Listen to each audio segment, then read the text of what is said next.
नमस्कार मित्रांनो, मागच्या लेक्चरमध्ये आपण कोव्हॅलेंट रेडियस म्हणजे काय त्याच्याबद्दल चर्चा केली होती. त्यानंतर कोव्हॅलेंट रेडियसचा ट्रेंड ग्रुपमध्ये आणि पिरियडमध्ये कशा पद्धतीने आहे त्याच्याबद्दल आपण डिस्कशन केलं होतं. मित्रांनो, आज आपण त्याच्यातला पुढचा जो टर्म आहे ती म्हणजे व्हॅन डर वाल्स रेडियस.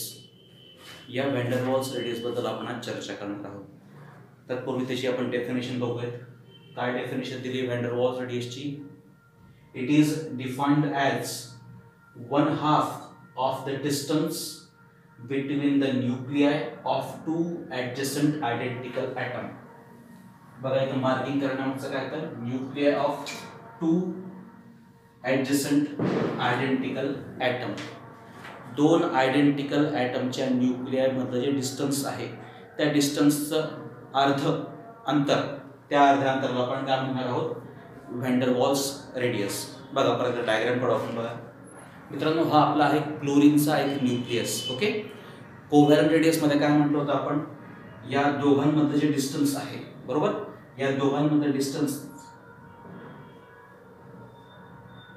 च्या निम्मे, या निम्मेला आपण काय, या अर्ध्या अंतराला आपण काय म्हणत होतो?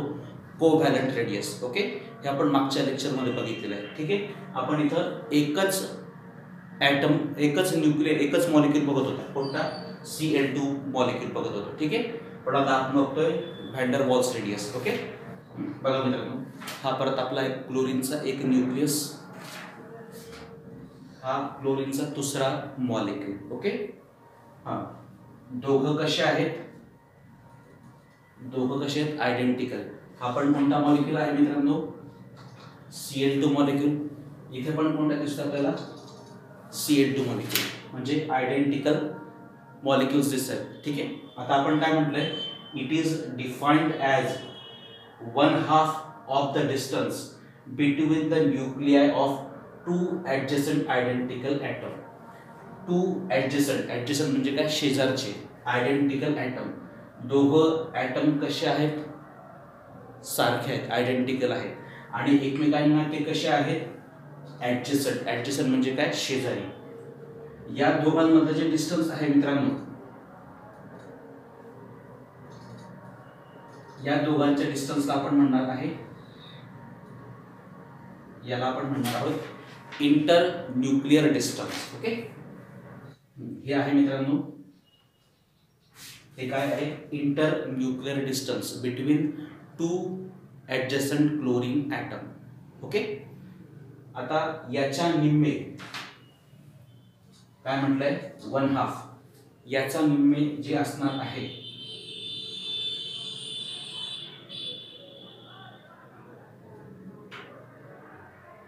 याच्या निम्मे जे आहे त्या अंतराला आपण म्हणणार आहोत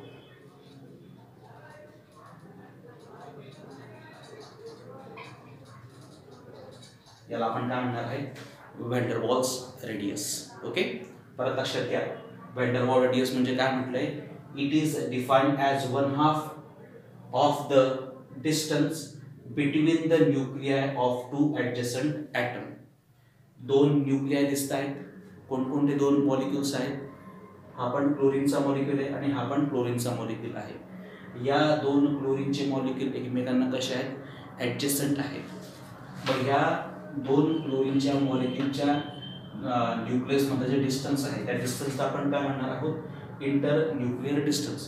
आणि त्याच्या अर्धा जे अंतर आहे त्या अर्ध्या अंतराला आपण काय म्हणणार आहे? Van der Waals radius. Okay, for example मित्रांनो, हा जो Cl2 मॉलिक्यूल आहे त्याचं इंटर न्यूक्लियर डिस्टन्स आहे, त्याचं इंटर न्यूक्लियर डिस्टन्स आहे 3.60 एंगस्ट्रॉम. त्या 3.60 काय आहे? दोन क्लोरीनच्या न्यूक्लियस मधलं डिस्टन्स म्हणजेच इंटर न्यूक्लियर डिस्टन्स किती आहे? ते 3.60 एंगस्ट्रॉम. ओके, मग त्याचा अर्ध, त्याचा 1/2 किती होणार? 1.80. मग हे 1.80 म्हणजे काय असणार आहे? तर van der Waals radius. Okay, हे किती येणार? मग हे असणार आहे 1.80 एंगस्ट्रॉम. हे झालं व्हॅन डर वाल्स रेडियस. कोणाचं? क्लोरीन, दोन ॲडजसंट क्लोरीन मॉलिक्यूल्स म्हणतात. ओके मित्रांनो, कोव्हॅलेंट रेडियस आणि व्हॅन डर वाल्स रेडियस याच्यामधला डिफरन्स काय सांगता येईल आपल्याला?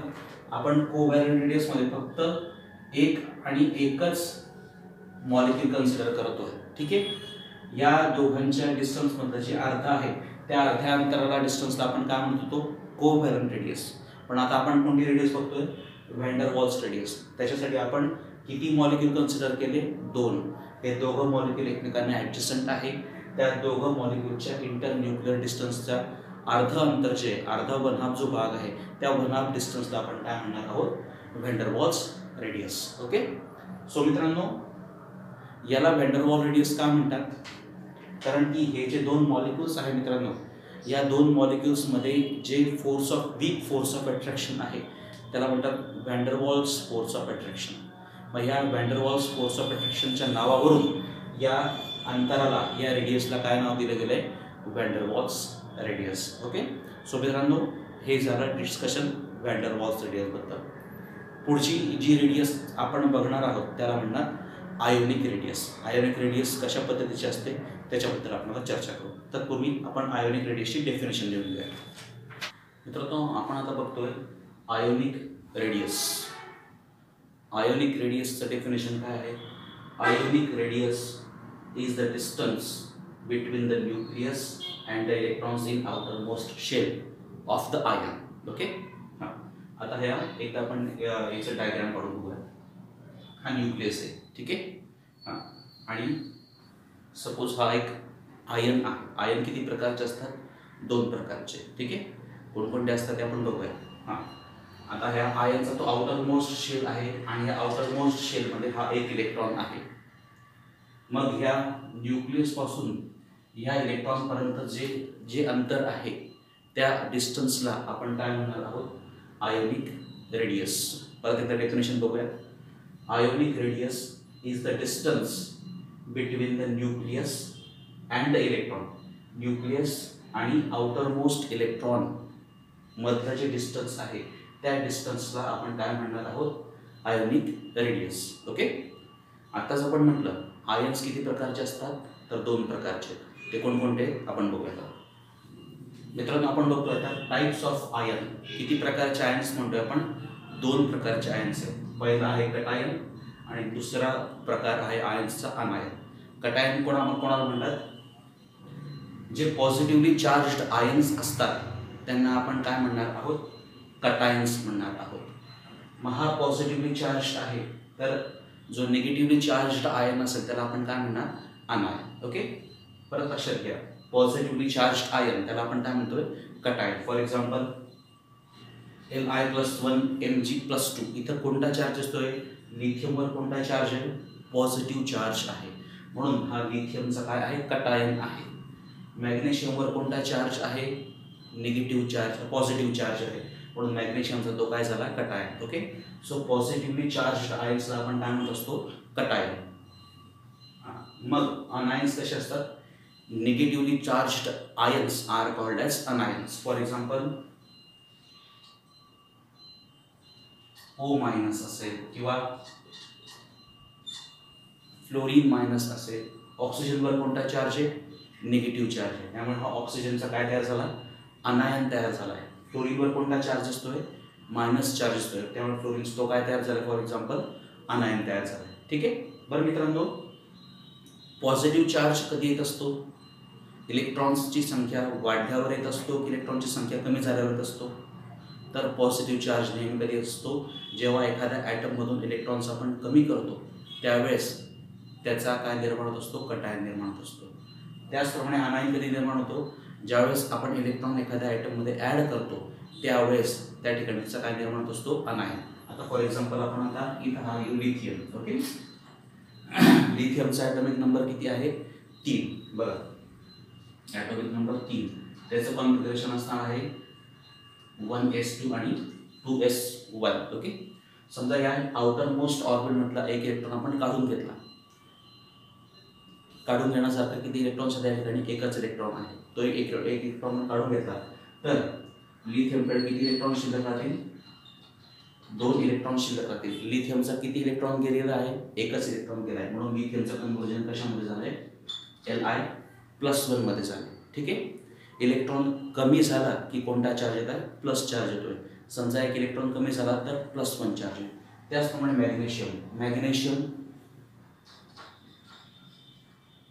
मॅग्नेशियमवर किती चार्ज आहे, +2 चार्ज आहे. +2 चार्ज म्हणजे मॅग्नेशियमचे किती इलेक्ट्रॉन्स कमी झाले, तर 2 इलेक्ट्रॉन्स कमी झाले.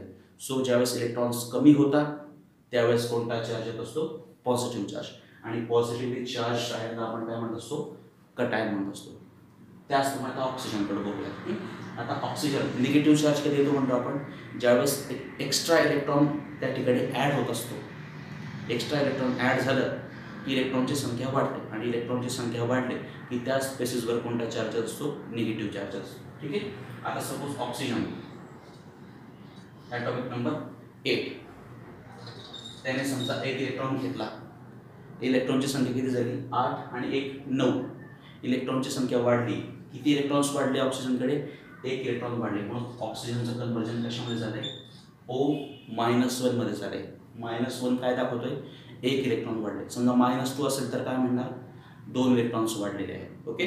So when an electron is added in an atom it forms an anion, and similarly when an electron is removed from any atom it forms positively charged ion called as cation. ठीक आहे. हे झालं cation आणि अनायनच्या संदर्भात. आता मित्रांनो, cation आणि अनायनची size कशी असते मूळ ॲटमपेक्षा, त्याच्याबद्दल आपण डिस्कशन करूया. मित्रांनो, आपण आता बघतोय radii of cation and anion. Okay. आपण आत्ताच बघितलं कटायन कधी निर्माण होत असतो, एखाद्या ॲटममधून एक किंवा जास्त इलेक्ट्रॉन आपण कमी करतो, इलेक्ट्रॉनची संख्या कमी होते, त्यावेळेस आपण पॉझिटिव्हली चार्ज आयन तयार करतो आणि त्या पॉझिटिव्हली चार्ज आयनला आपण काय म्हणत असतो, कटायन म्हणत असतो. ठीक आहे. बघा मित्रांनो, आता हा फॉर एक्झाम्पल लिथियम आहे. ओके.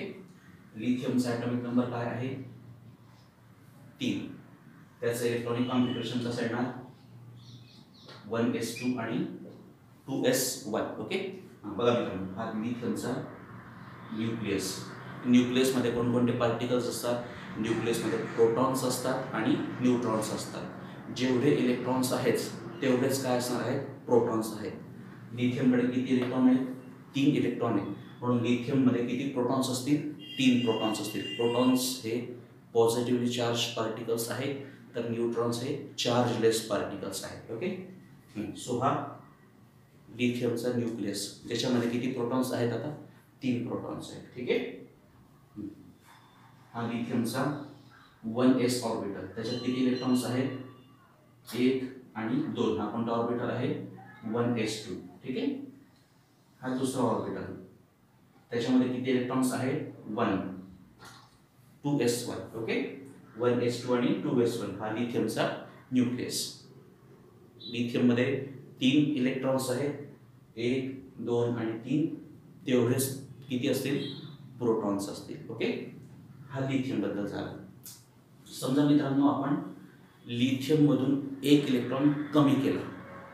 लिथियममधून 1 इलेक्ट्रॉन कमी केला तर लिथियमकडे किती इलेक्ट्रॉन शिल्लक राहतील, 2 इलेक्ट्रॉन शिल्लक राहतील. मग त्यावेळेस त्याचं कॉन्फिगरेशन काय येणार, 1s2 आणि 2s0. 1s2 आणि 2s0. ओके. हां. आता परत हा लिथियमचा न्यूक्लियस. लिथियमचा न्यूक्लियस हा 1s ऑर्बिटल. लिथियमचा न्यूक्लियस हा 1s ऑर्बिटल. 1s ऑर्बिटलमध्ये किती इलेक्ट्रॉन्स आहेत, 2 इलेक्ट्रॉन. आणि 2s मध्ये किती इलेक्ट्रॉन्स आहेत, 0 इलेक्ट्रॉन्स आहेत. मित्रांनो, आत्ताच सांगितलं आपण लिथियमकडे किती प्रोटॉन्स आहेत, 3. इथे 3 प्रोटॉन आहे. हा 3 प्रोटॉन किती इलेक्ट्रॉन सांभाळत होता, 3 इलेक्ट्रॉन सांभाळत होता. पण आता इथे लिथियमकडे प्रोटॉन्स 3च आहेत, पण तो किती इलेक्ट्रॉन सांभाळतोय, आता 2च इलेक्ट्रॉन सांभाळतोय. त्यामुळे याच्याकडे इलेक्ट्रॉन सांभाळण्याचं काम कमी आहे, त्याला कमी इलेक्ट्रॉन सांभाळत आहे. म्हणून तो काय करतोय, हे जे इलेक्ट्रॉन्स आहेत तो इलेक्ट्रॉन स्वतःकडे आतमध्ये खेचून घेतो. आतमध्ये खेचून गेल्यामुळे हा जो आपला हा काय तयार झाला आहे, Li+ तयार झाला, लिथियमचा कटायन तयार झाला. त्याची ॲटॉमिक साईज कशी होते मित्रांनो, कमी होते. बघा इथं 3 प्रोटॉन्स होते, इलेक्ट्रॉन्स किती होते, 3 इलेक्ट्रॉन्स होते. पण इथं प्रोटॉन्स किती आहेत, 3. पण इलेक्ट्रॉन्स किती आहेत, 2च इलेक्ट्रॉन्स आहेत. त्याला कमी इलेक्ट्रॉन सांभाळायचे, त्याची शक्ती वाढते. म्हणून तो काय करतो, त्या इलेक्ट्रॉन्स स्वतःकडे खेचून घेतो. इलेक्ट्रॉन्स आतमध्ये आले मित्रांनो की ॲटॉमिक साईज अल्टिमेटली काय होते, कमी होते. म्हणून कटायनची ॲटॉमिक साईज ही कमी असते कोणापेक्षा, तर पॅरेंट ॲटमपेक्षा. परत लक्षात घ्या की हा लिथियम आपण बघू शकता त्याची साईज जास्त आहे आणि हा Li+ त्याची साईज कशी कमी. So size of cation is smaller than the parent atom. कशामुळे होत आहे, इलेक्ट्रॉनची संख्या कमी होते पण न्यूक्लियसवरचा चार्ज तेवढाच आहे. न्यूक्लियस पॉवरफुल होतोय, न्यूक्लियस बाहेरचे इलेक्ट्रॉन स्वतःकडे खेचून घेतोय, त्यामुळे कटायनची साईज कशी झाली, कमी झाली. ठीक आहे. So size of cation is smaller than the parent atom. Okay. आता आनायन बद्दल बघूया. आता हा जो लिथियम मित्रांनो याची साईज आहे किती, 1.33 एंगस्ट्रॉम. आणि लिथियम पासून हा Li+ तयार झाला आहे, त्याची साईज आहे साईज कशी 0.65 एंगस्ट्रॉम. 1.33 0.65 साईज कशी झाली कटायनची, ॲटॉमिक रेडियाई कशी झाली कटायनची, सॉरी आयोनिक रेडियाई कशी झाली कटायनची, तर कमी झाली. ठीक आहे. So let us see the size of अनायन. मित्रांनो आपण आता अनायनची साईज बघतो. अनायन कधी तयार होत असतो, जेव्हा एक किंवा एकापेक्षा जास्त इलेक्ट्रॉन्स एखाद्या ॲटममध्ये ॲड होतात त्यावेळेस त्याच्याकडे इलेक्ट्रॉनची संख्या वाढते आणि त्याचा काय तयार असतो, करस्पॉन्डिंग अनायन. आता आपण घेतलाय क्लोरीन.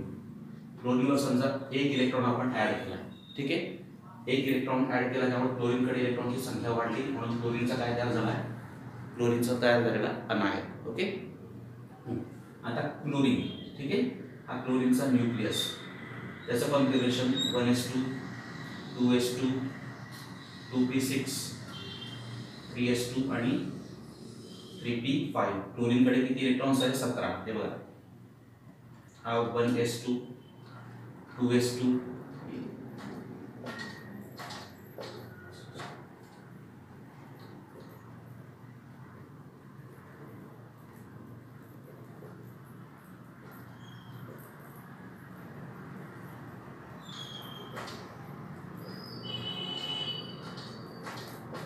हे बघा, क्लोरीनचा ॲटॉमिक नंबर 17, त्याचं configuration 1s2 2s2 2p6 3s2 आणि 3p5. ओके. हे आपल्या नॉर्मल क्लोरीनचं इलेक्ट्रॉनिक कॉन्फिगरेशन. आता क्लोरीनकडे एक इलेक्ट्रॉन आपण ॲड करतो, 17 होते, अजून एक ॲड केला, किती झाले, 18 झाले.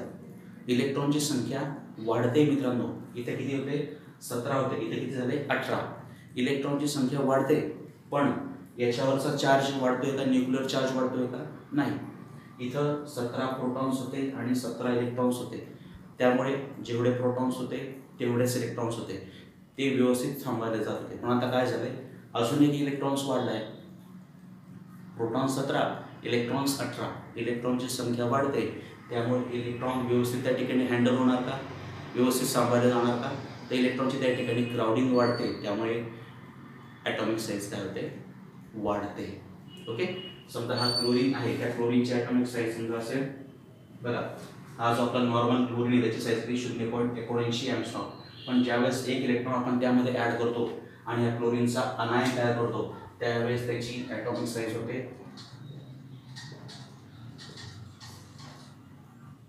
किती होते, 1.81 एंगस्ट्रॉम. म्हणजे कटायनची साईज ही जास्त असते कोणापेक्षा, तर करस्पॉन्डिंग ॲटमपेक्षा. मग काय लक्षात येत आहे, अनायनची साईज ही जास्त आहे कोणापेक्षा, करस्पॉन्डिंग ॲटमपेक्षा. तर कटायनची साईज कशी असणार आहे, कमी असणार आहे कोणापेक्षा, तर करस्पॉन्डिंग ॲटमपेक्षा. Okay. So this is all about size of cation and anion. Okay. आता या आयोनिक रेडियसचा ट्रेंड बघू आपण.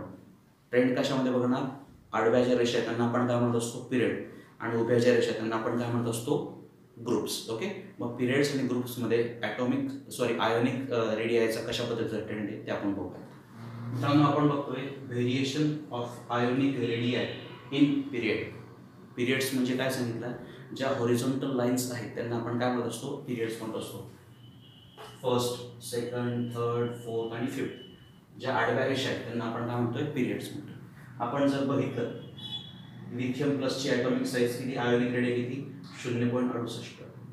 बेरिलियमची किती 0.30, बोरॉनची किती 0.20. म्हणजे लेफ्ट पासून राईट कडे आपण जसं जसं जातो मित्रांनो तसं आयोनिक रेडियाय कशी होत जाते, कमी होत जाते.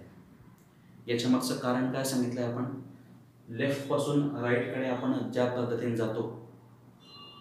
आता लिथियमकडे, लिथियमचा ॲटॉमिक नंबर किती 3, बेरिलियमचा 4, बोरॉनचा 5. ॲटॉमिक नंबर वाढत जातो. ॲटॉमिक नंबर वाढला की त्या ठिकाणी काय वाढतो, न्यूक्लिअरवरचा चार्ज वाढतो, न्यूक्लिअर पॉवरफुल होत जातो. जेवढा न्यूक्लियस पॉवरफुल होत जातो तेवढं बाहेरचे इलेक्ट्रॉन तो स्वतःकडे खेचत जातो. मग जेवढे इलेक्ट्रॉन आतमध्ये जातील तेवढे ॲटॉमिक साईज कशी होत जाणार, कमी होत जाणार. सपोज हा तुमचा हा लिथियम असेल तर हा कोणता असणार आहे, बेरिलियम, आणि हा कोणता असणार आहे, बोरॉन. आपण जर बघितलं लिथियमची साईज जास्त आहे, त्यानंतर बेरिलियमची, आणि त्यानंतर कोणती आहे, बोरॉनची. कशामुळे झालं, लिथियमकडे 3च प्रोटॉन्स होते, याच्याकडे 4 प्रोटॉन झाले, याच्याकडे 5 प्रोटॉन झाले. प्रोटॉनची संख्या वाढली की न्यूक्लियसवरचा चार्ज काय होतोय, वाढतोय. न्यूक्लियस जेवढा पॉवरफुल होईल मित्रांनो तेवढा तो बाहेरचे इलेक्ट्रॉन्स स्वतःकडे आतमध्ये खेचून घेतो. जेवढे इलेक्ट्रॉन्स आतमध्ये येतील तेवढी ॲटॉमिक साईज कशी होते, कमी होते. ठीक आहे. मग लेफ्ट पासून राईट कडे आपण जसं जात जाऊ, म्हणजे 3, 4, 5 जसं आपण इकडे जात जाऊ तशी ॲटॉमिक साईज कशी होणार आहे, कमी होणार. आणि ॲटॉमिक साईज कमी झाली की अल्टिमेटली आयोनिक रेडियाय पण काय होणार आहे मित्रांनो, कमी होणार आहे. परत लक्षात घ्या, as we move across the period atomic number increases by 1. As atomic number increases, nuclear charge also increases. Nuclear charge result in decrease in atomic size. As atomic size decreases, ionic radii also decreases. आपण जर बघितलं तर याची जास्त आहे, याची त्याच्यापेक्षा कमी, याची सगळ्यात कमी. सगळ्याच ठिकाणी आपण बघितलं 0.98, 0.65, 0.45. ओके, हे झालं variation of ionic radii along the period. Okay. आता ग्रुप्स म्हणजे काय, ज्या उभ्या रेषा आहेत त्यांना आपण काय म्हणत असतो, ग्रुप्स म्हणत असतो. ओके. बघा आता मग आपण बघितलं 0.68, 98, 1.33, 1.48, 1.67. आयोनिक रेडियस कशी होत जाते मित्रांनो, वाढत जाते. का वाढते या ठिकाणी, बघा इथे लिथियमकडे 3च इलेक्ट्रॉन होते, इथे किती 11, इथे किती झाले नियर अबाउट 19. इलेक्ट्रॉनची संख्या वाढली की ॲटॉमिक साईज वाढते, आणि ॲटॉमिक साईज वाढली की आयोनिक रेडियाय पण काय होणार आहे, तर वाढणार आहे. Okay. So what is the variation of ionic radii along periods. Ionic radii decreases from left to right due to increasing nuclear charge, and ionic radii increases top to bottom due to increase in number of atomic orbitals. Okay, so friends, this is all about ionic radius. Thank you.